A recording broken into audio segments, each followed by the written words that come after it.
Hello, I'm Erik Wait, and this is lesson 7 in our study of the law of God. And in this lesson, we'll be considering the intention of the law and the law keeper. In other words, we're talking about the purpose of the law and the motivations of the law keeper. So, one of the most important distinctions that must be understood concerning the law of God is what it specifically states and what principle it implies or teaches. In other words, there is a distinction, though not a separation, between the letter of the law and the spirit or intent of the law. A person may observe the spirit and intent of the law, even if the details of the law are not followed in the minutest detail.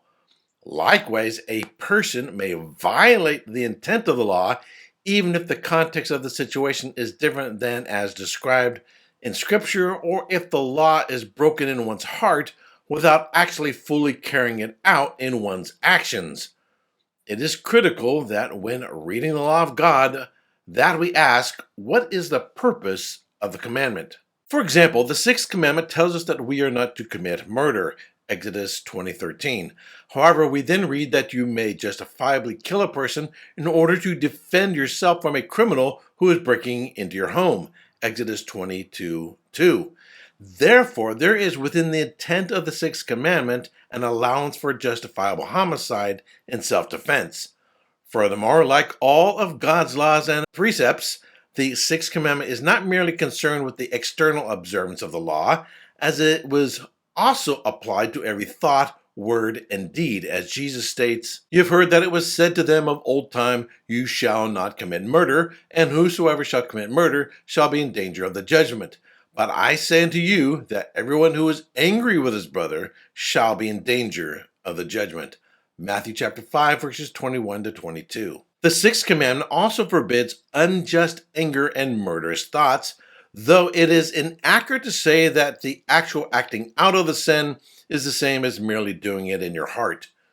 The control of our temper is important because one sin leads to another sin. As the Apostle James wrote, "Let no one say when he is tempted, I am being tempted by God, for God cannot be tempted by evil, and he himself does not tempt anyone. But each one is tempted when he is carried away and enticed by his own lust. Then when lust is conceived, it gives birth to sin, and when sin is accomplished, it brings forth death." James chapter 2, verses 13 to 15. Not only is the Decalogue applicable in the New Covenant era, but the Apostle Paul provides us an example of the intent of the case laws found in the law of Moses as still being applicable as well. In doing so, he applies the principle of the law of regarding not muzzling a working ox in Deuteronomy 25:4 to the provision of a minister of the gospel. Am I not free? Am I not an apostle? Have I not seen the Lord? Are you not my work in the Lord? If to others I'm not an apostle, at least I am to you, for you are the seal of my apostleship in the Lord. My defense to those who examine me is this: do we not have a right to eat and drink? Do we not have a right to take along a believing wife, even as the rest of the apostles and the brothers of the Lord and Cephas? Or do only Barnabas and I not have a right to refrain from working? Who at any time serves as a soldier at his own expense? Who plants a vineyard and does not eat the fruit of it? Or who tends a flock and does not use the milk of the flock? I'm not speaking these things according to human judgment, am I? Or does not the law also say these things? For it is written in the law of Moses, "You shall not muzzle the ox while he is threshing." God is not concerned about oxen, is he? Or is he speaking altogether for our sake? Yes, for our sake it is written, because the plowman ought to plow in hope, and the thresher is to thresh in hope of sharing the crops. If we sowed spiritual things in you, is it too much if we reap material things from you? 1 Corinthians chapter 9, verses 1 to 11. The principle of the law is that a worker has the right to benefit from his labor. To not allow him to do so would to be a form of theft, a violation of the eighth commandment. The same method of applying Old Testament laws in different New Covenant contexts can be used for other laws. For example, the requirement of placing a parapet on a flat-topped roof to protect life can be applied to putting a fence around a backyard swimming pool to protect children from accidental drowning. Deuteronomy 22:8. There are other laws which, given in a particular ritualistic religious context in the Old Testament, can be applied in non-ritualistic contexts as well in the New Testament, such as the principle of the sacrificial libation offering being applied to financial support for the ministry, as Paul said that the offering of the Philippian believers was a fragrant aroma, an acceptable sacrifice pleasing to God. Exodus 29:40-41, Philippians chapter 4, verse 18. Normative laws and case laws. It is because the underlying principle of a law can be applied in various contexts that the scriptures develop case laws.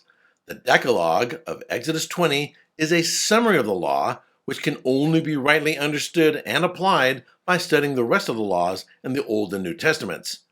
It is commonly said that the Torah contains 613 commandments, also known as mitzvot. That may seem like a lot of laws until we realize that most of them are just applications of the Decalogue in various ways. What must be done is not merely look at the explicit commands or prohibitions, but what may be, by good and necessary consequence, may be deduced from the law of God, as the Westminster Confession of Faith states, "The whole counsel of God concerning all things necessary for his own glory, man's salvation, faith, and life, is either expressly set down in Scripture, or by good and necessary consequence may be deduced from Scripture." Motivations in obeying the law. One of the most important things to have in mind when seeking to obey the moral commandments of God and the intent of the law is keeping in check our own motivations in law keeping. While our motivations for doing things can be mixed, and at times we may not even be aware of our ulterior motives, we should, as much as possible, seek to do everything by the standard of God's revealed will, in faith, with love, and for the glory of God alone. In the Sermon on the Mount, Jesus warned the disciples, "Be careful not to practice your righteousness in front of others to be seen by them. If you do, you will have no reward from your Father in heaven." Matthew chapter 6, verse 1. He then went on to provide two examples of how the hypocritical Pharisees did public religious acts in order to be thought of as righteous in the eyes of people. The first was giving money to the poor in public in such a way as to be noticed by others. "So when you give to the needy, do not announce it with trumpets, as the hypocrites do in the synagogues and on the streets, to be honored by others. Truly I tell you, they have received their reward in full. But when you give to the needy, do not let your left hand know what your right hand is doing, so that your giving may be in secret. Then your Father, who sees what is done in secret, will reward you." Matthew chapter 6, verses 2-4. Nor is the issue merely a matter of the way in which we give, but rather the sacrificial nature of the gift, as Jesus observed when the widow gave out of her need. "Now he looked up and saw the wealthy putting their gifts into the temple treasury, and he saw a poor widow putting in 2 lepta coins. And he said, 'Truly I say to you, the poor widow put in more than all of them, for they all contributed to the offering from their surplus, but she, from her poverty, put in all that she had to live on.'" Another example is praying in public in such a way as to be noticed by others. "And when you pray, you are not to be like the hypocrites, for they love to stand and pray in the synagogues and on the street corners, so that they will be seen by people. Truly I say to you that they have their reward in full.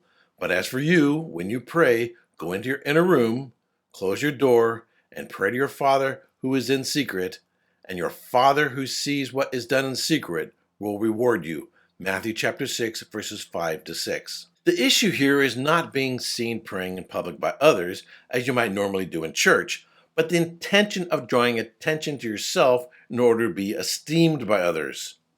Daniel prayed with his window open towards Jerusalem, despite a law from King Darius forbidding prayer to any god other than the king. Daniel continued his practice of praying 3 times a day, demonstrating his unwavering faith and commitment to God. Daniel chapter 6, verse 10. He could have prayed with the window closed, but his normal practice was to face openly towards where the temple and the presence of the Lord had once been.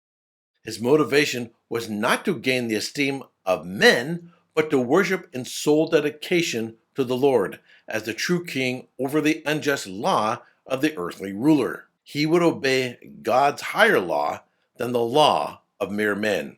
Acts chapter 5, verse 29. Likewise, when we serve our employer, we are to do so not just to be seen by them with the hope of getting a promotion or advance our career, but to serve as unto the Lord. Slaves, be obedient to those who are your masters according to the flesh, with fear and trembling, in the sincerity of your heart as to Christ, not by way of eye service, as people pleasers, but as slaves of Christ, doing the will of God from the heart.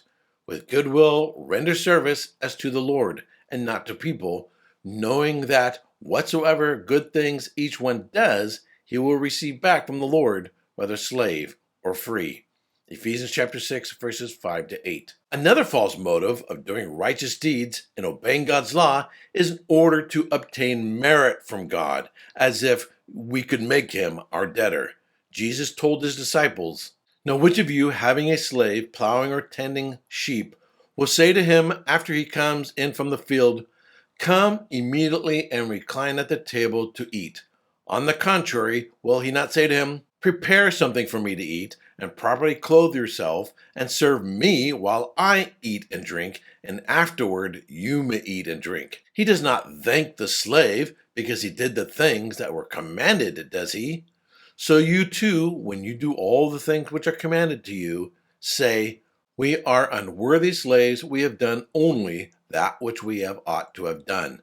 Luke chapter 17, verses 7 to 10. In other words, when we serve the Lord our Master, he does not owe us anything. We are merely doing what we are supposed to do.